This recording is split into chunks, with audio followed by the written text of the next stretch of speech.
Hey guys, so today we're going to be making a socket to meat pound cake. So let's just jump right into the recipe.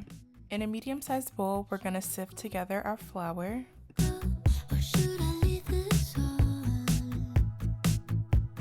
To that, we're also going to add baking soda and salt. Once we have our dry mix done, we're going to set it aside while we prep our wet ingredients.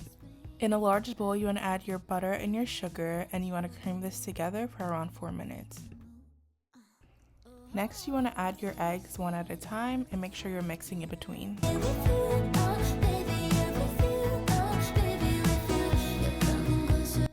Make sure you're scraping down the sides of the bowl as well to ensure everything gets incorporated.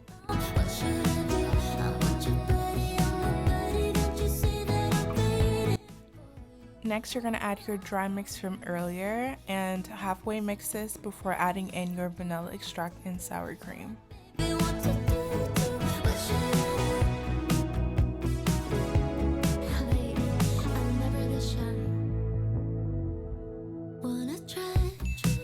And again, just make sure you're scraping down the sides of the bowl before we mix this one last time. Be careful to not over mix the dough though.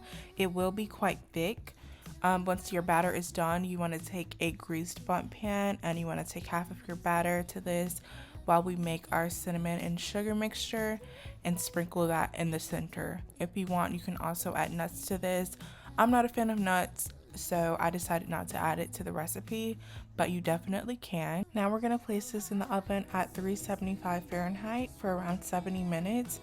Also keep an eye on it because you may need to add foil to it so it doesn't get too dark, which is what I ended up doing, so just keep an eye out for that. Once your bundt cake is cooled, we can start working on the icing, which is just powdered sugar, vanilla extract, and heavy cream. And then you just want to mix this together until you have the right consistency of your icing, and also all the measurements will be in the description if you guys want to make this at home. And the last step is I just sprinkled some more of the cinnamon brown sugar mixture on top. If you're adding nuts, add nuts to the top as well. It makes it look pretty and then also adds a little bit more flavor. But that brings us to the end of today's recipe. I hope you guys enjoyed it. There will be more to come.